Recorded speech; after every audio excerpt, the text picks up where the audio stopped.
رسول الله حبيب الله نبي الله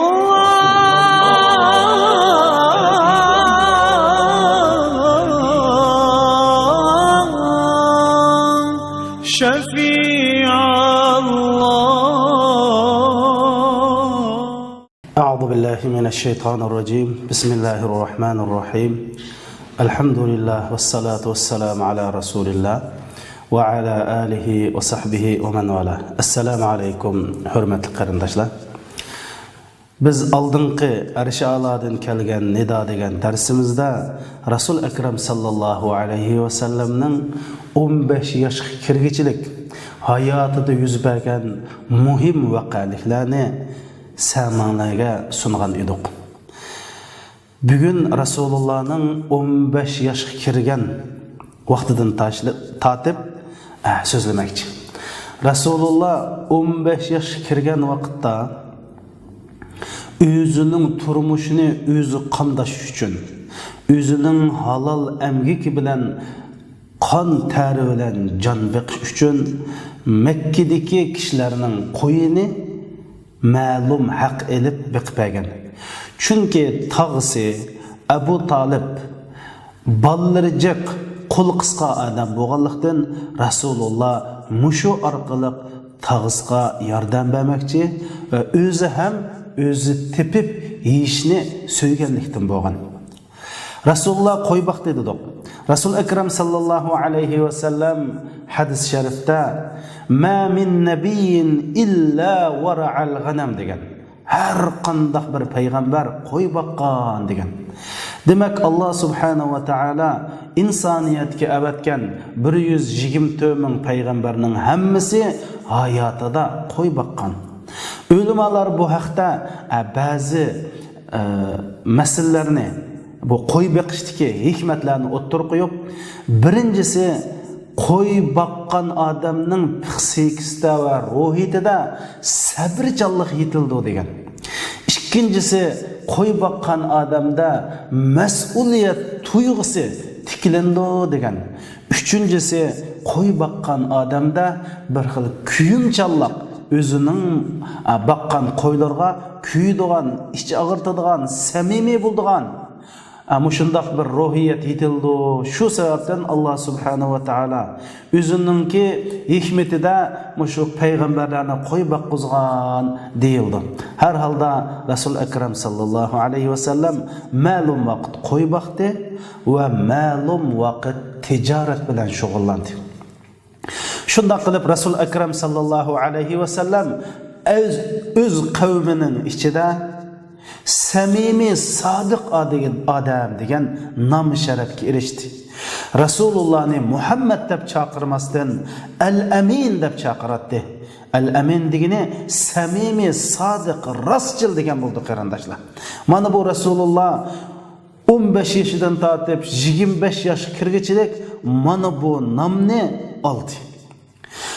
Biz oldingi darsimizda dedik, Rasulullah hayotida mayli payg'ambar bo'lishdan ilgari bo'lsin, mayli payg'ambar bo'lishdan keyin bo'lsin, hayotida bir aqatimi yolg'on so'zlab baxmagan. Hatto chaqchaqmi yolg'on so'zlab baxmagan. Bir aqatimi va'dasi xiloflik qilib baxmagan qarindoshlarimiz. Shunda qilib Rasul Akram sallallohu alayhi va sallam 25 yoshga kirgan vaqtda Xadicha onamizning melini elib Suriyaga tijoratga chiqdi. Apagan mallarni Suriyada zo'r miqdorda foydasiz sotdi. U yerdan epkagan mallarni Mekkada ham zo'r foydasiz sotdi. Demak Rasulullah bu tijoratdan zo'r utuq qozondi. Endi Rasulullahning bu tijoratini Rasul qilishga sabab nima? Xadicha onamiz. Xadicha onamiz bo'lsa Mekkadagi eng mo'tabar boy tijoratchi hisoblanadi. Tarix kitoblarida shundaq deyildi. Bütün Qurayshlarning meli bir hassa, Xadicha onamizning meni bir hassa deydi. Yani bütün şu vaqtdagi Mekkadagi Arablarningki melni ikkiga bo'lsa, shuning birasi Xadicha onamizningki shundoq bayti deydi. Endi Xadicha onamiz Payg'ambar sallallohu alayhi va sallamning bir samimiy, sodiq, rostchil ekanligini anglagandan keyin o'zininki xizmatkori Maysarani qo'shib Rasulullohga yuqori haq berib bu tijoratni qilishga mas'ul qilgan. Chunki o zamonlarda Xadicha onamiz bir ayol bo'lganlikdan, ayol kishiningki shahar atlab tijorat qilishi qolaysiz bo'lganlikdan, melini ashundoq ba'zi odamlarga haq berish, ba'zi odamlarni tijorat sherik qilish orqali mushunda tijorat qiladi. Rasul akram sallallohu alayhi vasallamning Suriyaga berib kelish jarayonidagi samimiyligi, tijoratdagi mahorati, go'zal axloqini Maysara Xadicha onamizga so'zlab berdi. Xadicha onamiz Rasululloh qiziqib qoldi. Shu orqali Rasululloh bilan Xadicha onamizning o'ttirisida nikoh bo'ldi qarindoshlar. Ya'ni Rasululloh Xadicha onamizdan to'y qildi. To'yli qilgan ishigim to'g'i berdi. Rasul akram sallallohu alayhi va sallam Xadicha onamiz bilan to'y qilib, ta Xadicha onamiz o'lib ketganga qadar boshqa ayol bilan to'y qilmadi qarindoshlar. Xadicha onamiz payg'ambar sallallohu alayhi va sallamga 6 farzand tug'dirdi. Chungi Qosim 6-7 yosh kirgan vaqtida o'lib ketgan. Uningdan kichigi bo'lsa Abdullah bu vaqt chog'ida tugab ketgan. Qolgan 4 bo'lsa Zaynab, Ruqiya, Ummu Kulsum, Fatimalardir. Bu 4 qizi Rasululloh bilan tang Madinaga hijrat qilib, Rasulullohdan burun 3 qiz tugab ketdi. Fatima onamiz bo'lsa Rasululloh tugab 6 oydan keyin tugab ketdi. Mana bu Rasulullohning 25 yoshidagi eng muhim vaqaliklarning biri qarindoshlarimiz. Rasul akram sallallohu alayhi va sallam Xadicha onamizni tilga olsa shundoq so'zlab ketadi. Nima uchun qarindoshlar? Rasul akram sallallohu alayhi va sallam shundoq deydi. Ya'ni hadisda mundaq bayon qilingan. Bu hadisni Imom Muslim rahmatullohi alayhi naql qilgan. Bir kunsi Rasululloh uyda o'ltirgan vaqtida Jibril alayhissalom keldi. Ey Muhammad, hozir Xadicha sana bir qachida palani tamoqni ko'tirib kelyotdi. Sen Xadichaga Alloh subhanahu va taoladan, Robbidan va mendan salom degin va uningga jannatda ichkavak marvoyit bir ichkavak marvoyitdan silingan bir saroydan bishorat bergin dedi. Biz mushada to'xtalmoqchi qarindoshlar. Ya'ni 7 qat osmonning ustidan Alloh subhanahu va taolo Xadicha onamizga alohida salom yo'lladi. Jibril alayhissalom o'zining salomini yo'lladi. Va jannatdan marvoyitdan yasalgan, ichkavak marvoyitdan yasalgan bir qasr bilan bishorat berdi. Bu Xadicha onamizning naqadar bir sharaflik, isil ayol ekanligini bildirdi. Chunki Xadicha onamizning jahiliyatdagi taxallus nimati bilamsizlar qarindoshlar? Pok ayol. Rasululloh Xadicha onamizning jahiliyatdagi nomi pok diyanatlik ayol, at-tahira degan taxallus bor. Ya'ni demak o'zini aytib pokiz, iffetlik, numusluq, hayoliq, isil ayol edi. Shuning uchun jahiliyatda Makka mushriklari Xadicha onamizni at-tahira, pok diyonatlik ayol deb ataydi. Xadicha onamiz bo'lsa, mana biz musulmon qizlarimizninki bir o'rnigidir. Sizlar Xadicha onamizning hayotini bilsanglar, Xadicha onamiz tutgan yo'lni tutsanglar, sizga Alloh subhanahu va taolaning salomi bo'ladi qarindoshlarimiz.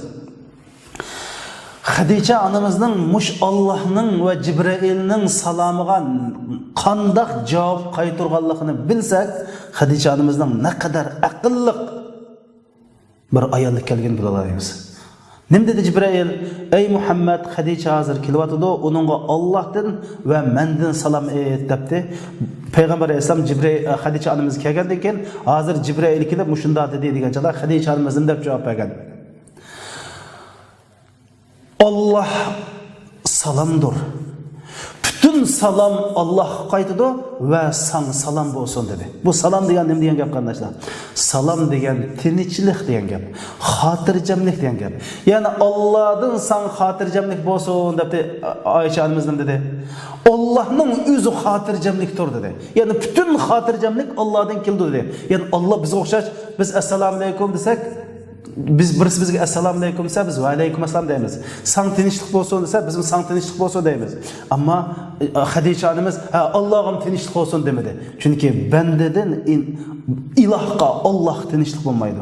Shunga aqlli bo'lganlikdan Allohning o'zi tinchlik, bütün tinchlik Allohdan keladi deydi qarindoshlarimiz. Ma javobini qarang. Alloh subhanahu va taolo Qur'oni Karimda ala bi zikrillahi tatma'innul qulub. Allah'ını zikir qilish bilan bütün qalb xotirjamlik chumidi deydi. To'g'ri qarindoshlarimiz. İmanımız mükemmel bo'lsa, Allah'ını eslasak, Allah'ның qudratini eslasak, Allah'ның hammani bilib turadiganligini eslasak, bütün kainatda Allah'ның iznisiz qil tavrmaydiganligini bilsak, qalbimiz xotirjam bo'ldi. Faydalanmagan ticaretçiler, toy qılanmagan yigit qizlarimiz, turumudaki qarindoshlarimiz, bütün dünyadaki musibet üstüde yaşayotgan qarindoshlar, Allah'ni qalbinglarda qo'ysanglar, Allah'ni eslasanglar, Allah'ga ishonsanglar, Allah'ның qudrat kamoliga ishonsanglar, qalbinglarda haqiqatan bir tinchlik, bir salom, bir xotirjamlik paydo bo'ladi. Shunda o'ltirib, hech bo'lmagan chaqda chin qalbinglardan Allah deb aslab qo'yinglar, vujudinglarda ajoyib bir tinchlik, xotirjamlik, rohatlikni his qilasizlar. Mana bu Allohning salam, ya'ni Ayşe anamızning bütün salam Allah salamdır. Bütün salamlar Allah'tandır ve Cibril'ga ve sana salam bo'lsin degan javobi buni ko'rsatdi. Rasul Ekrem sallallahu aleyhi ve sellem Hadice anamızninki fazilet doğruluq şundaq deydi. Dünyada fakat 4 ayal kamaletga yetdi deydi. 4 ayal. Meryem anamız, Asiye anamız, Hadice anamız ve Fatima anamız. Dünyada erlerden kamaletga yetkenleri köp. Ama ayallardan kamalet yetkini fakat 4 dedi Peygamber Aleyhisselam. Yani bu ayallardan kamalet yetadiganlarına ait az çıkıdiganlık. Şunun için qarab baksak Amerika'da, Türkiye'de nurgun demokratiya devletlerde mi 50-60 reis çıksa bir ayal reis çıkıp kalıdı. Çünkü ayallarının vazifesi başka, erlerinin vazifesi başka. Resul-i Ekrem sallallahu aleyhi ve sellem deydi. Kamalet erlerden kamaliyetke yetkenlercek ama ayallardan 4 ayal kamaletke yetti. O bolsa mu? Asiye anamız, Meryem, Asiye anamız Firavun'un ayalı, Meryem anamız İsa Aleyhisselam'ın anası, Hadice anamız Resulullah'ın ayalı, biz sözlevatkan ayal ve Fatima anamız Resulullah'ın kızı. Ayşe anamız şundak degen. Rasulullah uydan chiqsalam Hadichani tilga oladi. Shunda qilib ma'lum bir kunda men bu Hadichadan kullab qilib, voy Xudoyim, ulab, yani qerib, ulab ketib, Allah onun o'rniga yosh bir chiroyli qizlarni basa, yana shu Hadicha deydik Allah desam deydi Rasulullahga. Rasulullah dedi: "Allah bilan qasamki, Allah herkesin bana Hadice'den yaxşısını almıştır pəmidi. Yani dine Ayşe siz Hadice'den noçamaz. Allah herkesin bana Hadice'den yaxşısını almıştır pəmidi. Bütün xalq, bütün insanlar meni inkar qilgan vaqtda, peygamberligimni inkar qilgan vaqtda Hadice bana iman etgan. Bütün adamlar meni tashlab Qashqa vaqtida Xadicha yenini turgan. Hech kim menga yordam qilishni xohlamagan vaqtida Xadicha o'zining pul mili bilan menga yordam qilgan deb mana Rasululloh Xadicha onamizni mushunda maqtagan. To'g'ri, mushu payg'ambarlikning 7-yildan 10-yilgachilik kafirlar Rasulullohga embargo yurgizdi, ya'ni boyqut qildi. Xadicha onamiz shuncha boy, shuncha katta ayol turib, Rasululloh bilan birga shu jilg'iga chiqib, Rasululloh nimani ko'rsa, shuni tang ko'rib, shu japoni tang tatib Rasulullohdan ayrilmaydi. Xadicha Rasululloh ikkinchi bir ayol bilan o'ylanmagan. Bu nimani ko'rsatdi desa, hamda Rasululloh Rasulullohning qancha ayoli bor desa 11 ayoli bor deymiz. Rasululloh bir vaqtda 9 ayoli bilan uy tutgan. Payg'ambar alayhisalom 50 yosh kirganda Xadicha onamiz 65 yoshida vafot bo'lgan. Ya'ni Xadicha onamiz Payg'ambar alayhisalomdan 15 yosh cho'ng.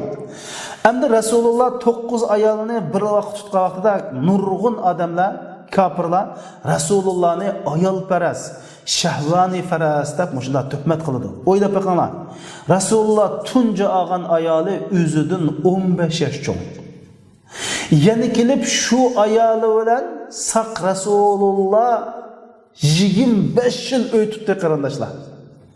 Yani 50 yosh kirgandan keyin Xadicha onamiz tugab ketgandan keyin boshqa ayollarni oldi. Yani agar Rasululloh mushunda ayolni o'zining nafsini maqsad qilgan bo'lsa, nima deb yosh chig'ida to'y qilmaydi.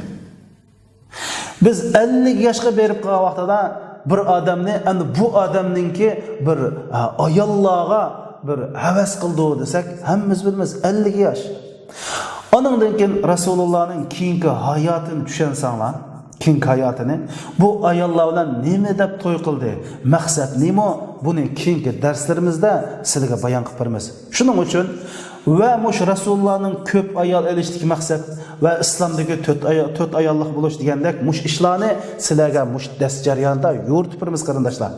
Allah subhanahu wa ta'ala hikmet bilen iş kılıdı.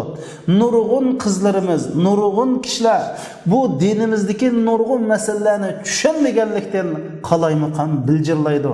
Eğer düşünse idi Allah subhanahu wa ta'alaga hamdü senalar etip Allah'ın bizning bu işlerini bizge bildirgenligi ve bu işlerini şeriatning içinde qilganligini düşünse idi Allah'a rahmet etkan ve Allah'a hamdü sana etkan ve başlarını secdeye koygan bo'ladi.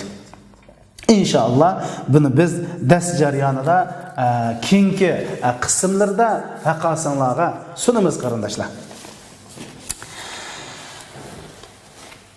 Endi bu yerda to'xtaladigan yana bir masala bor. Xadicha onamiz bilan payg'ambar sallallohu alayhi vasallamni bir yerga akagan omillarning birisi o'rtaq tijorat. Endi Rasululloh tijoratda rostchil, samimiy deb ataldi.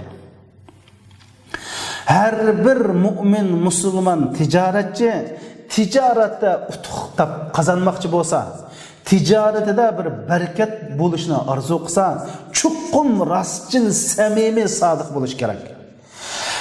Mushunda qilgan vaqtida bu odamning tijorati ibodatga aylandi qarindoshlar. Şu samimiy, sodiq bilan qilgan tijoratning fazilati bilan qiyomat kunsi payg'ambarlar bilan, siddiqlar bilan, shahidlar bilan bir jannati bo'ladi. Chunki Rasul akram sallallohu alayhi vasallam hadis sharifda at-tajiri saduqul amin yub'athu yawmal qiyamati ma'an nabiyyina was-siddiqina wash-shuhada'i was-salihin degan. Rostchil, samimiy, sodiq tijoratchi bo'lsa, qiyomat kunsi payg'ambarlar bilan, siddiqlar bilan, shahidlar bilan, eng yaxshi taqvolar bilan bir jannati bo'ladi degan qarindoshimiz. O'ylab boqing. Tijorat qilsang, o'zingga pul topsa, rostchil, samimiy bo'lsang, xalqning ishonchiga erishib, xaridorlarning hurmatiga sazovor bo'lib, tijorating ro'naq topadi. Şunun bilan birga şu tijorating seni qiyomat kunsi jannatda payg'ambarlar bilan o'xshash darajada qiladi. Shuning uchun har bir tijoratchining samimiy, sodiq bo'lishi nihoyatda bek muhim.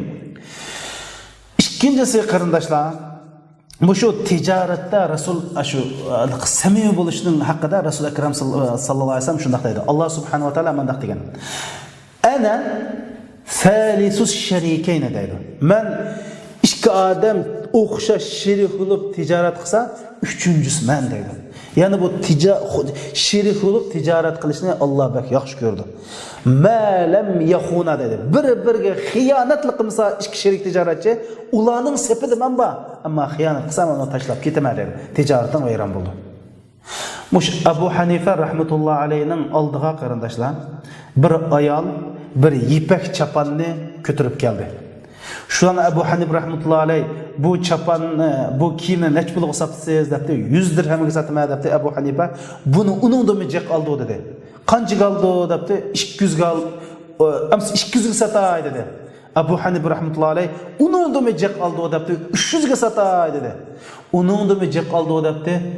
Oy, meni qayri xotinga deb saran ko'rib atamsa debdi. Yo'q, saran ko'rmadim. Unda bo'lsa, bozordagi mush bozorningki boshlig'ini qashig'i borayli. Mush kiyimni bog'lab bersa, men shu pulga olay deb bozorning boshlig'ini qashig'an chaqda 500 dirhamga yaraydi degan Abu Hanif rahmatullohi alayh 500 dirhamga olgan qarindoshlarimiz. Mana bu haqiqiy samimiy tijoratchining axloqi. Mana mushundaq samimiy bo'lsak, mushundaq ko'ksimiz bir to'q bo'lsa, ko'zimiz to'q bo'lsa, Alloh rizq berdi qarindoshlarimiz. Voy payg'ambar sallallohu alayhi vasallam qasam qilib turib, "Vallazi nafsu Muhammadin biyadi lan tamuta nafsun halla hatta tastakmila rizqaha" dedi. Mening jinim ilikida bo'lgan zot bilan qasam qilamanki, har qanday bir jon o'zininki Alloh pichpagan rizqini yemay turib o'lib ketmaydi dedi qarindoshlarimiz. Mana bu har bir tijoratchilarimiz mana bu go'zal axloqni bilish kerak. Mana bu darsimizda mushu temini har bir odam yaxshi bilib olsa qarindoshlarimiz, bu siratni biz jiq o'qigandan mushunchalik darslarda foydalansak yaxshi bo'ladi. Assalomu alaykum va rahmatullohi va barakatuh.